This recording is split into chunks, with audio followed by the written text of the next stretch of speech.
اعوذ باللہ من الشیطان الرجیم بسم اللہ الرحمن الرحیم السلام علیکم ورحمۃ اللہ وبرکاتہ۔ پیاری حدیث سماعت فرمائیں۔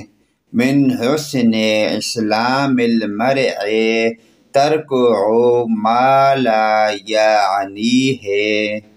آدمی کی اسلام کے حسن و کمال میں سے یہ بھی ہے کہ جو بات اس کے لیے ضروری ہے اور مفید نہ ہو اس کو چھوڑ دے۔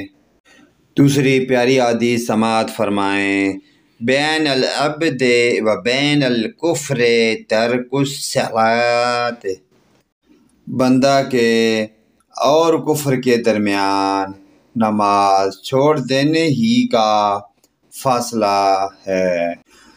پیارے دوستو، ان پیاری احادیث کو اپنے والدین، رشتہ داروں، عزیز و اقارب، تمام مومن مسلمان بھائی اور دوست بھائیوں کے ساتھ شیئر لازمی کریں۔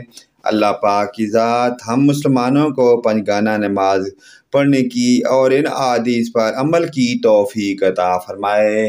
ویڈیو اچھی لگے لائک، کمنٹ اور شیئر کریں۔ آمین یا رب العالمین۔